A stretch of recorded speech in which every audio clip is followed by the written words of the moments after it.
Hi, this is Amy and welcome to Become Your Own Favorite Chef. So today is one of my least favorite days, Wednesday. There's just not really anything that happens on Wednesday. There's no Derby, there's no good shows, no Dexter, no True Blood, no New Girl, no Pretty Little Liars, no The Office. It's just boring. So I normally try to spice Wednesdays up by cooking something nice or fun or new or just delicious. So today I decided to make this Filet Mignon Wednesday. And I have done so many experiments with cooking steaks, and I promise you I have the perfect way to cook any steak, particularly a filet mignon, and that's exactly what I'm going to show you today. Okay, before you can cook the perfect steak, you have to pick the perfect steak out. Now I know it's easy to pick filet mignons, they're all beautiful, but this general rule goes for any and all steaks. You don't want to always pick the leanest, reddest piece of meat, even though it's prettiest. And you don't want to pick one that has huge chunks of white fat. You want something in the middle. You're looking for a marbling effect of fat throughout your meat. For example, even though filet mignon is part of the tenderloin and it's very lean, I'm still looking for a piece like this where you can see there's some white lines and white marbling throughout. What that white fat is going to do is make it juicy and tender and flavorful.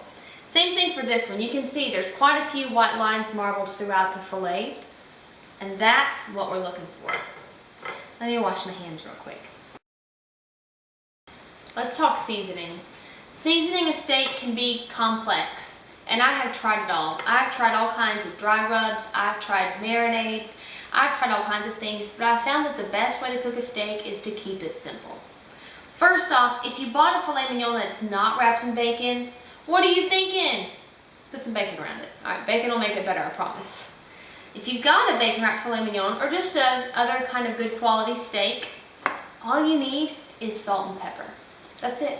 I'm serious. You want to put a lot of salt and pepper though, because when we sear this in a pan, you're going to miss most of these seasonings. They're going to fall off. Like my cute little Chihuahua shakers.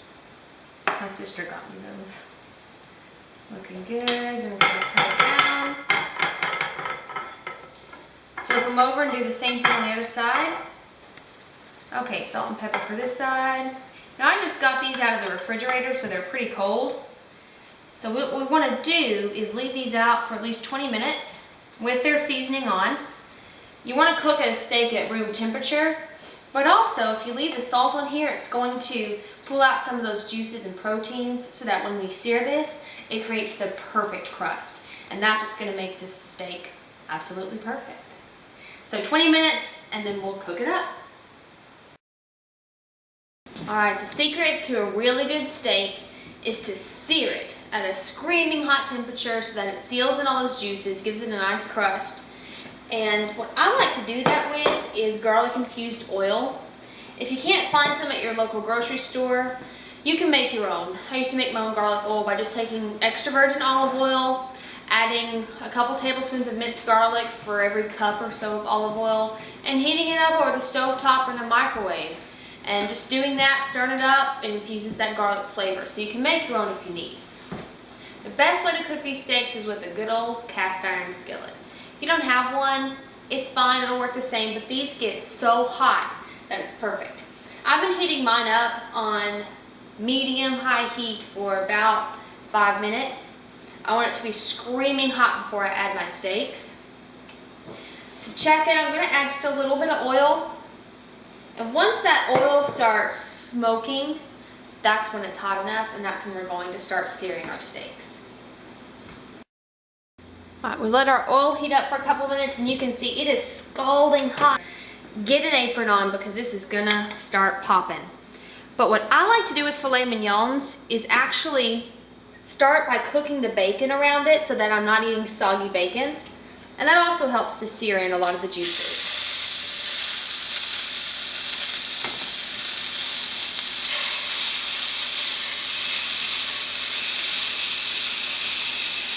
And that's the sound you want. I'm going to let these sit here for just about a minute.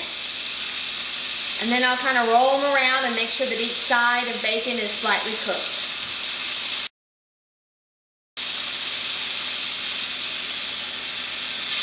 Once you turn it over and that bacon's starting to brown, you know it's been there long enough. So we'll roll it to the next side. Okay, it's been another minute, so let's check it. Looking good. It really only takes about 3 turns for your bacon to get seared on all sides, depending on your steak. Once your bacon is seared on all sides, go ahead and sear these parts. Now we're not going to touch this. We're going to let it form its crust.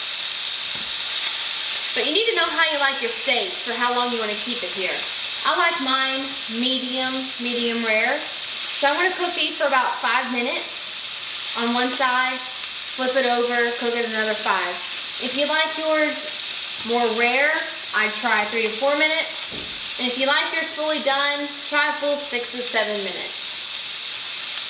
The secret though, to give it some flavor at this point, I'm going to go ahead and sprinkle some rosemary. If I had fresh rosemary, that would work as well, but I've always got some dry rosemary on hand.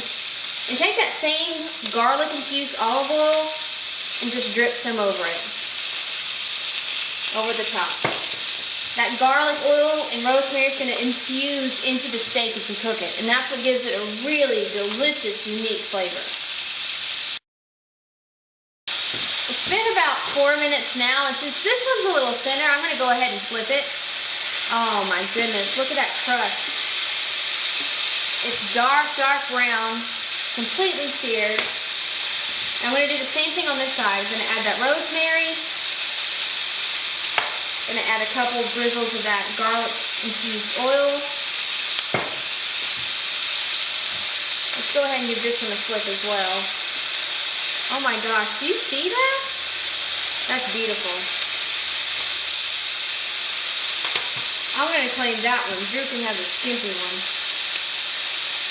A little bit more rosemary. A little more olive oil with the garlic flavor. It smells so good. We're going to go another about 4 minutes on this side now. Alright, it's been about 4 minutes. And just for the last minute, I want to turn it back over so it sears again some of that rosemary into the steak. Just for a second. And look how beautiful that is. My goodness. All that flavor.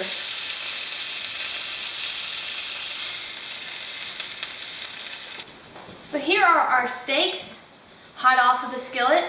I'm going to let them sit here and rest for about 10 minutes. That's going to allow all the juices to redistribute evenly so that we get a perfectly juicy steak.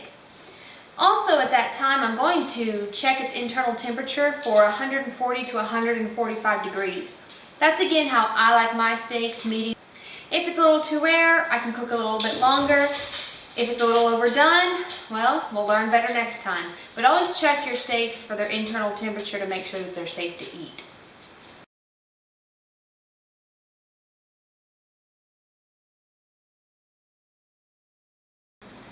Alright, it's time to dig in. First off, you want to get out this toothpick.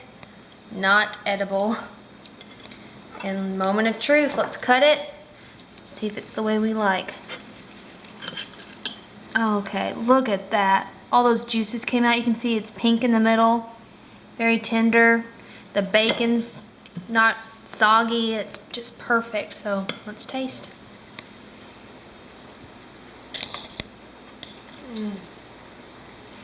Oh my gosh, it's so juicy. So tender. So good. You can barely taste that rosemary and garlic. This makes me happy it's Wednesday.